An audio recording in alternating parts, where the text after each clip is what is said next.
Welcome to the Interstellar Age. Season 2, Not Alone.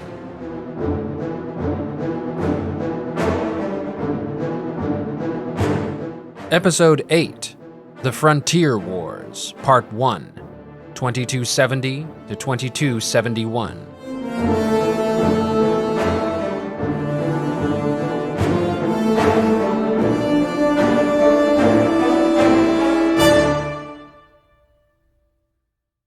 The disappearance of Locke in 2248 barely registered in the human galaxy.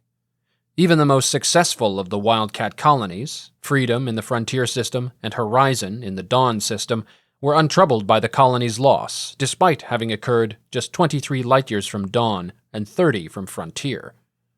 Colonial expeditions disappeared all the time. Even the fact that no messages had been sent after the colonists confirmed their landing was not unusual. In the days before QEC and miniaturized star drives, interstellar communications could only be carried by ships or by messenger skiffs, small autonomous craft about the size of modern drone fighters and shuttles. Such messages were expensive and time-consuming to send. It was difficult for under-resourced colonists to send one in an emergency, as indeed was the case during the Chiron attack on Locke. Frontier and Dawn were not even troubled enough to send an expedition to find out what happened. Such expeditions were also expensive, and there was little common feeling among the wildcatters in those days. Besides, it was assumed that, given the habitability rating of the planet, another colonist group would make an attempt for it at some point in the future. These would likely discover Locke's fate, without any extra expense. An increase in the rate of colonial disappearances over the 2260s similarly raised few alarms. A few fringe theorists conspiracized about the return of the UACs or a TIU black op to undermine wildcat efforts, or both, but few in the mainstream paid them any mind. It was only the disappearance of the Milliken's Meadow colony in 2270 that finally began to shake the wildcatters out of their complacency. Milliken's Meadow was founded in 2265, mostly by emigrants from the corporate colonies. After a difficult start on the tidally locked world, the tenacious colonists found their footing, creating a small but well-established settlement in the habitable Terminator Zone. It grew from just 50 colonists in its founding year to nearly 400 by 2269. The colony had even begun a regular tri-monthly trade route between their world and Freedom, exchanging a rare and medicinally versatile flower that grew in Milliken's unique climate for valuable Freedomite commodities and industrial metals. Milliken had shown every indicator that it would one day join Freedom and Horizon as a large self-sustaining colony, so it came as a surprise when the July 2270 trade ship failed to arrive in Frontier. The Frontierites waited a week for the ship to arrive, then elected to dispatch their own trade vessel with an additional party of security and medical personnel to check in on the Milliken colony, just a week's star drive away. What they found was chilling. The entire colony had been destroyed, apparently by a nuclear explosion, and all the colony ships and messenger skiffs were missing. Frontierite investigators initially concluded that the colony's reactors must have suffered a catastrophic failure. However, the model of fusion reactor employed by the colony should not have been capable of failing so catastrophically, unless they had been sabotaged. That meant that someone, or something, had intentionally destroyed Milliken's Meadow. Nor did a reactor malfunction, accidental or otherwise, explain where the colonists' ships had gone. Investigators searched for message buoys or data packets, but found nothing. When the team returned to Frontier, word quickly spread about what they had found and not found. Most in the Wildcat sector believed that the reactor explosion had been accidental, perhaps a result of incompetence. In that scenario, the surviving colonists would then have boarded their ships and made for another human world, likely Freedom, but become lost along the way or suffered some other accident. The dominant opinion in the TIU supposed that some crazed wildcatters, possibly a group of religious zealots, had intentionally sabotaged the reactor, and possibly the ships as well, destroying their own colony for reasons unknown. However, a small but increasing number of people across human space feared that the mysterious UACs or their creators had finally struck, an attack that might presage the beginning of the end for humanity.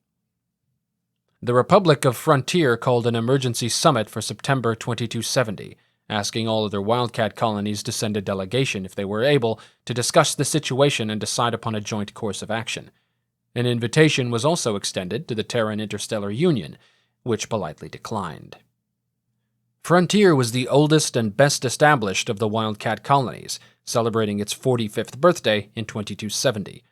By then, it boasted a massive population, by wildcat standards, of 500,000.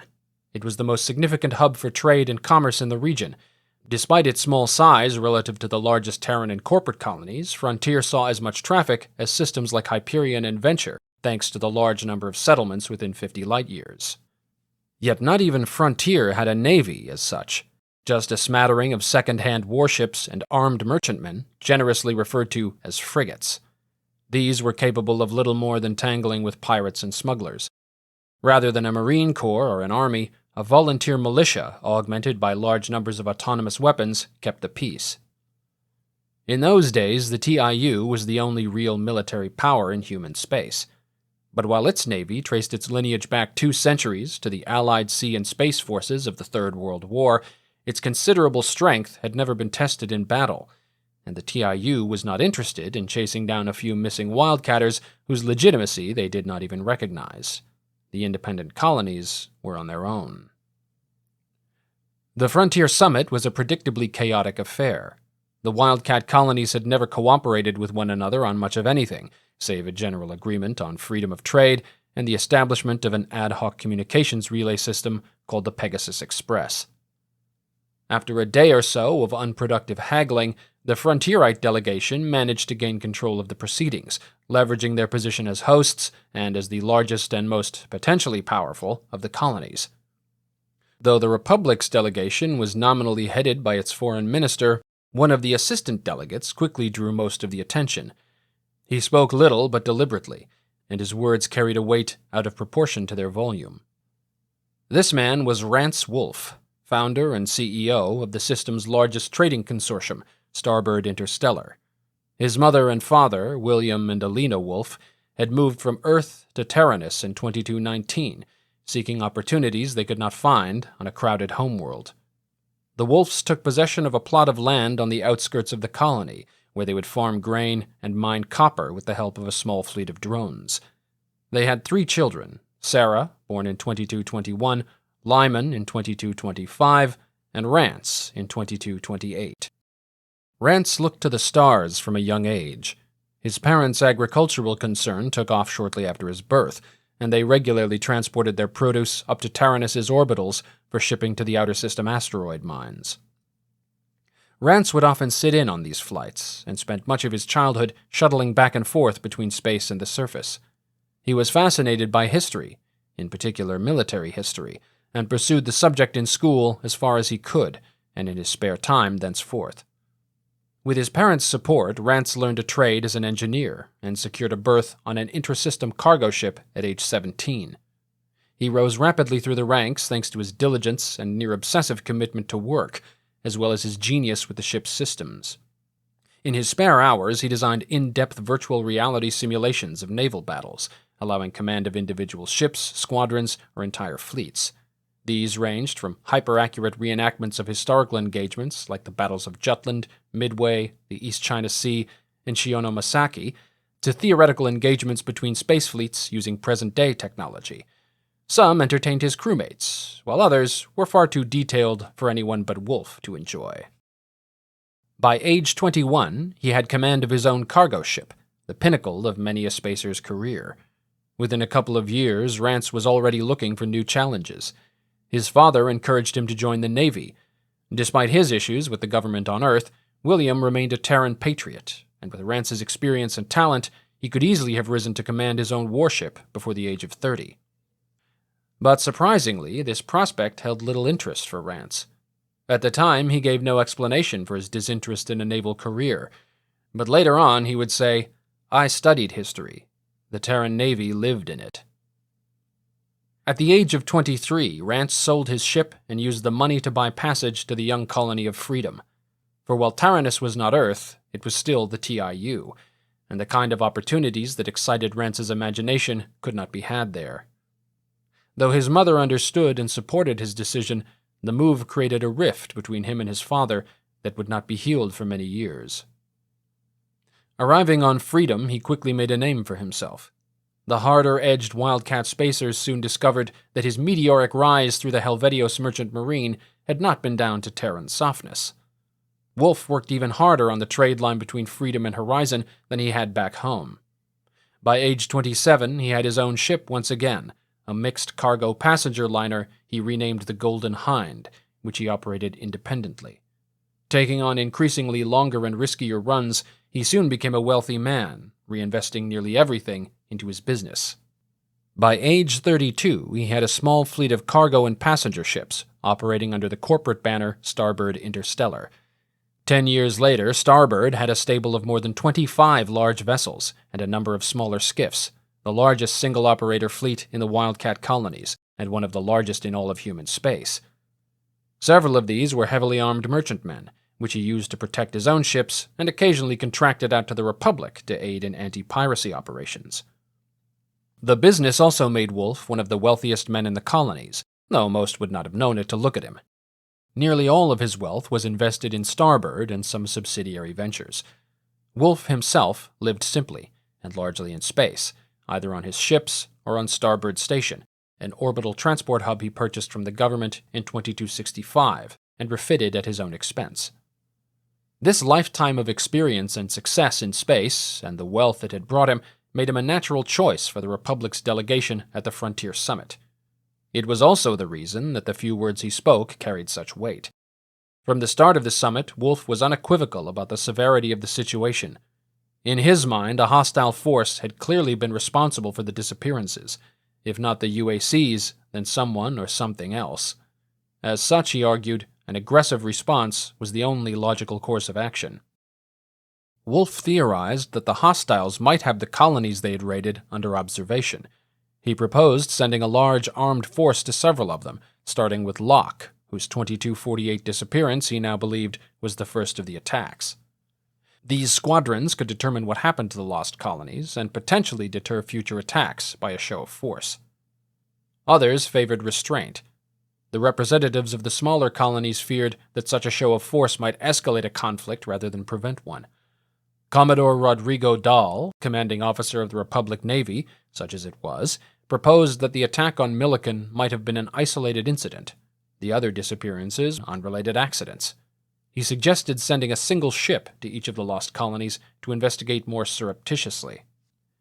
Given the paucity of the Wildcatters' military resources, the summit decided that while a hostile force was probably to blame for at least some of the disappearances, they preferred Dahl's approach to Wolf's. The summit voted to send a single ship to 4 different colonies with which contact had been lost. Wolf volunteered to lead the expedition to Locke in person, aboard the fastest of his armed merchantmen, the Peregrine.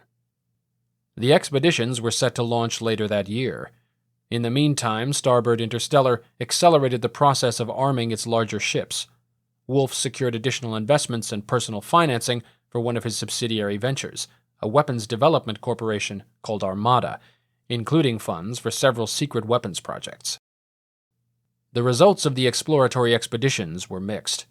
One launched from Horizon to Return to Rest, Lost Contact 2268, discovered that the colonists were in fact alive, if not exactly well.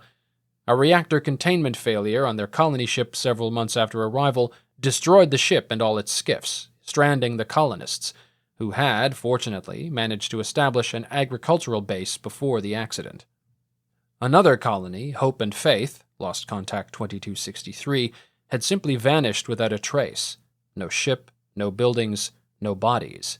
If the Chirans did attack, it is possible that the aggressive vegetation on the planet may have consumed whatever evidence they left behind. The third, A Deepness in the Sky, Lost Contact 2265, had clearly been destroyed by a hostile actor of some kind, but the Chirans had covered their tracks well. There was no evidence of who or what might have been responsible. It was at Locke that evidence was recovered. The attack had occurred before Clan Lanark developed a coherent strategy for the raids. Wolf's team quickly pieced together what must have happened. A hostile force attacked the colony and their ship in orbit simultaneously, making use of plasma weapons to overwhelm the lightly armed colonists. They killed about half of the humans and likely took the rest prisoner, before burning the colony structures and departing. According to the data on a disk hidden by the colonists, the attackers were members of a technologically advanced alien race, bearing a frightening resemblance to intelligent, carnivorous dinosaurs. The evidence caused an earthquake when Wolf returned it to Frontier. Many in the summit wanted to keep it secret, either because it was too shocking or because they believed it must be fake. Despite these objections, Wolf managed to convince the Republic to release the basic facts while keeping the raw data, including images of the ferocious aliens and their weapons, secret to avoid a panic. The aliens clearly posed a threat, yet still there was no unity on how the Wildcatters should respond. Until more evidence could be discovered elsewhere, Locke remained an isolated incident. A small but vocal minority wanted to simply keep quiet and hope the aliens would not return. Others wanted to petition the TIU for military aid, but these were largely shouted down by the prideful Wildcatters. Still others argued for hunting down the aliens and destroying their base of operations, even their homeworld. But when asked where these places were, or with what ships this military feat should be attempted, they tended to go quiet. Wolf became the de facto leader of a faction advocating for a prudent but vigilant approach. Long-range reconnaissance could be used to search for a possible base for these aliens, but manned missions should not be sent. Meanwhile, the colony's meager military resources should be centralized in a single reserve force, and the newest, most vulnerable colonies should be watched closely and placed on alert. If the aliens were to attack again, the reserve force could be dispatched to respond. He also suggested that a sting could be set up, a phony colony peopled by plainclothes military personnel, in the hopes of drawing the aliens in. In the end, a version of Wolf's plan won out. Vulnerable colonies would be closely monitored, and nearby systems would be furtively searched for potential alien presence. But the form a military buildup should take became the subject of a heated controversy. Wolf advocated for a joint fleet plan, in which the summit would agree upon several new classes of ship with new armaments and standardized parts. Each power would build and arm as many such ships as possible given their specific economic and industrial capacities. Each colonial contingent would be independent, but operate under a joint commander elected by the summit. While eminently practical, the proposal generated a considerable furor. Advocates for specific ship designs, weapons, and tactics were not interested in surrendering their pet methods to a single organizing principle. Further, Wolf's critics accused him of trying to secure ship and weapon contracts for his own companies, without considering the best interests of the colonies. One of those critics was Wolf's supposed ally, Commodore Dahl. Wolf's proposal would have involved refitting much of the Republic fleet and changing its existing combat doctrine. Dahl, a former TIDF naval captain, was an adherent of what critics called the cult of the gun. Essentially, this was a school of thought which held that railguns, coil guns, and other mass accelerator cannons, MACs, were the pinnacle of space weapons technology. Their projectiles were cheap, powerful, penetrating, and had effectively limitless range, able to strike targets millions of kilometers away. Unlike missiles, whose warheads and fuel sources could be detonated by lasers or other projectiles, or whose guidance systems could be interfered with by electronic and cyber warfare, these solid rounds, conserving huge amounts of kinetic energy, were nearly impossible to deflect or intercept. Conversely, while point defense lasers were state-of-the-art, ship-killing lasers had huge power requirements and dissipated rapidly over distances of thousands of kilometers. Similarly, particle beam weapons were not yet feasible to mass produce. Missiles and drones, while useful for close-in defense and ground support, were far too easy to intercept in space. The latter opinion was informed in part by the effectiveness of modern point and area defense systems, and was in part a holdover from the Third World War, in which near-perfect missile defense played a crucial role in the Allied victory. The combination of all but omniscient sensor pictures of inter-system space, AI-assisted targeting, and massive volleys of uninterceptable projectiles theoretically meant that the only defense against a fleet armed with plentiful and powerful MACs was to have your own, and to shoot first, and more accurately. The rounds will always get through, as Dahl and other gun cultists were fond of saying. TIDF-inspired crews drilled relentlessly with their cannons, emphasizing accuracy and rate of fire over long distances. The theory was that the next major naval action would be fought at extreme range, in excess of 100,000 kilometers. Two fleets would square off to pummel each other with long-range gunfire until one side caved and attempted to flee, or else launched a desperate charge into close range. At this point, the other fleet could destroy them with superior gunnery, or allow them to escape if they were too damaged to pursue. This was, of course, only a theory. The last major fleet action had occurred more than 200 years ago on the ocean. But the few space engagements which had occurred since the invention of star drive had done little to disabuse the gun cultists of their favored notion. TIDF and militia warships, armed with the latest MACs, point defenses, and targeting AIs, easily defeated pirate, smuggler, and terrorist vessels armed with missiles, drones, or inferior MACs every time, often from long range, before they could get off an accurate shot. However, there were some trends which should have caused gun cultists to at least question their premises. While many of these smaller engagements did take place at very long range, greater than 50,000 kilometers, these were most often cases where military or police forces got the drop on their criminal quarry. Most firefights took place at medium range, 25 to 49,000 kilometers, and at least as many took place at close range, under 25,000, or what would today be classified as knife fight range, under 1,000 kilometers, as pirates attempted to even the odds by ambushing their pursuers. Gun cultists could easily dismiss these engagements as the skulking of criminals, not the tactics of a genuine military force. But the mere fact that even low-tech pirates and terrorists could sometimes get the drop on high-end naval vessels should perhaps have given military theorists pause. What would happen if a peer adversary, perhaps one with weapons and doctrines that did not line up with TIDF expectations, could do the same thing? That was one of the fundamental flaws of the cult of the gun and other space warfare doctrines. Until the late 23rd century, everyone assumed that the adversary would be human. Wolf's theories, on the other hand, were based on his close study of Earth's naval history, as well as the simulations he designed. He had always been particularly interested in four periods: the 16th century, specifically the battles of Lepanto in 1571 and the Spanish Armada in 1588, in which brand new and untested technologies were used in large-scale combat for the first time, resulting in the dawn of a new era of gunnery-based naval warfare. The First World War, in which many pre-war assumptions about new naval technology proved largely false, with special reference to the range of accurate and effective gunnery.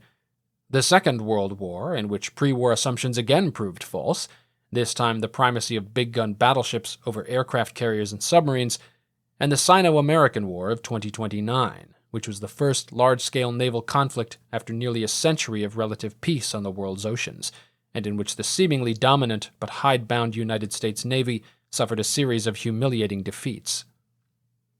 Wolfe's studies convinced him that at the end of the current age of peace, only one thing could be certain: any firm concepts about the next naval war would inevitably prove wrong.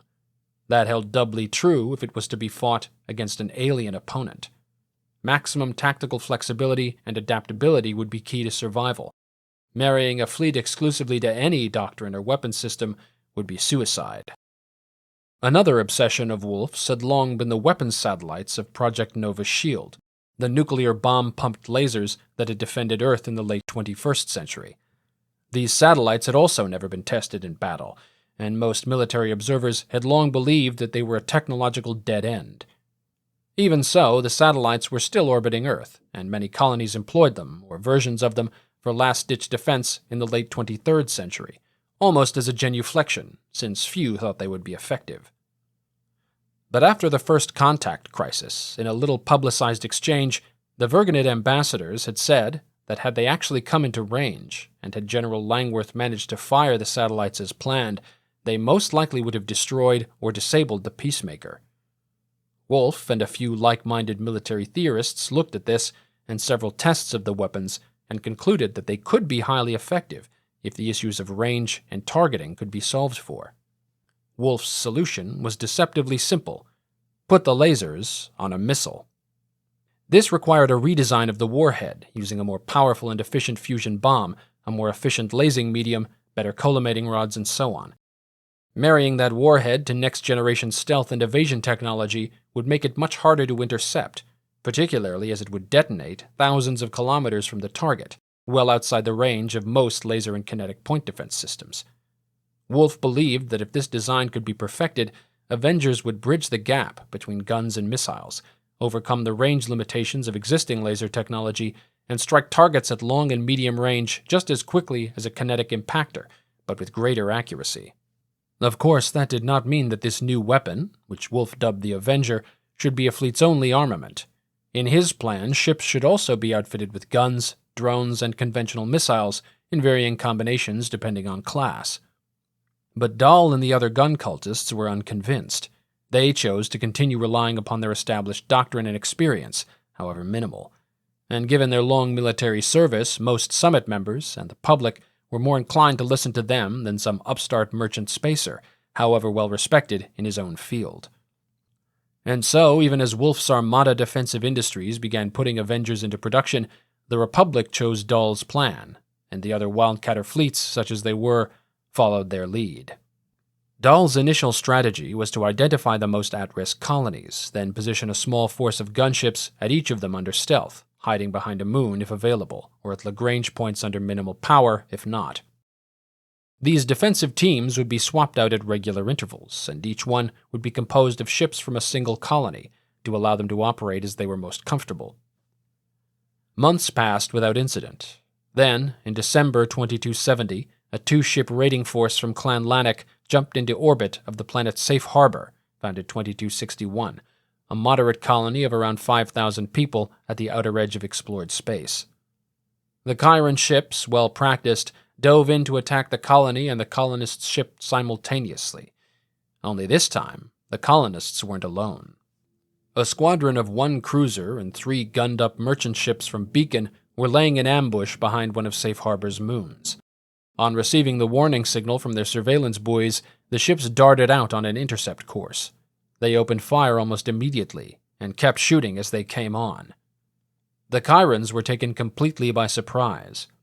Likely they had grown complacent and had not expected to encounter any resistance to their attacks. The Beaconite ships scored a few lucky hits with their first volleys, severely damaging the reactor on one Chiron ship and knocking out one of the main guns on the other. Despite their surprise, the Chirons turned to fight, accelerating toward their attackers and returning fire with their own railguns. Their other weapons were largely out of range and unknown to the humans at that time. Chiron return fire was desultory, and at long range the Beaconites were able to dodge most of it. One armed merchant ship took a single hit, causing major hull damage and several casualties, but no serious system damage. At the same time, Beaconite fire became less effective. Head-on, the Chiron ships presented smaller target profiles, and their armored prows seemed to deflect or absorb a number of hits. Even so, the damage they suffered in the initial volley, and the Beaconites' superior numbers, put the Chirons at a serious disadvantage. The second ship lost a second main gun, and the first ship's reactor began to go critical. The reactor melted down, crippling the vessel. Seeing this, the other Chiron turned and fled. Shortly afterward, the disabled ship exploded, possibly the result of a self-destruct to keep it out of human hands, or simply the typical low standard of Chiron safety practices. The Battle of Safe Harbor was a major victory for the Wildcatters. Minimal casualties were suffered, with only 2 sailors killed and 7 wounded on the damaged Beaconite ship, and a few dozen colonists wounded in the initial Chiron barrage. Commodore Dahl and his supporters saw it as a vindication of both his strategy and the cult of the gun. The entire engagement took place at long range, and the superior accuracy and initiative of the colonial ships won the day. Elation over the victory prompted wild speculation that these 2 ships might have alone been responsible for the attacks on the colonies, perhaps a splinter faction or alien pirates. Failing that, there was hope that with a bloody nose received, the aliens would lose interest and start looking for easier prey. That excitement drowned out valid concerns about elements of the engagement. Most of the damage done to the Chiron ships had been dealt in the first few volleys, when the enemy were unprepared for an attack, and with their sensors focused on their quarry, literally did not see the rounds coming. Once the firefight began, both Chiron and Beaconite volleys were largely ineffective, the Chirons due to damage and Beaconite maneuverability, and the Beaconites due to Chiron speed and prow armor. The Beaconites were also unable to do enough damage to disable the second Chiron ship before it escaped, illustrating the difficulties in forcing a decisive engagement at long range. It also meant that the aliens had almost certainly carried word of the battle to their home base. Finally, the mere fact that the Beaconites had successfully ambushed the Chirans should have given Dahl and other gunners cause for concern. If they could do it to the aliens might be able to do it to them. But spirits remained high, and Dahl chose to double down on his strategy, reinforcing existing patrol squadrons with newly constructed ships and preparing to defend more threatened colonies. Several months passed without incident after the battle at Safe Harbor. Patrol forces grew strained with the tension of waiting for another blow to fall.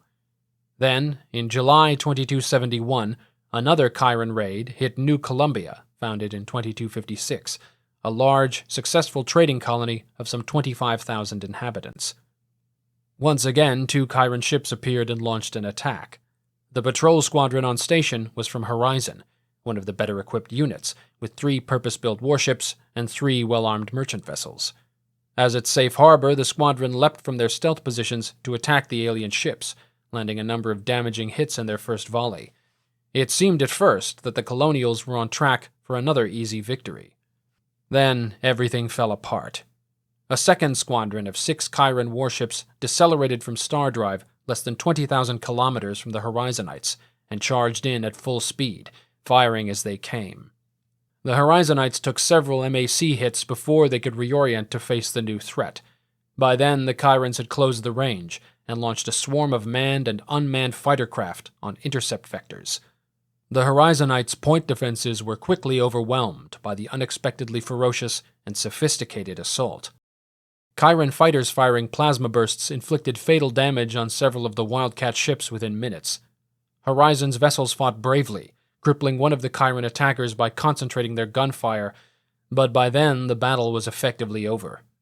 In 30 minutes, 5 Horizonite ships were destroyed or disabled.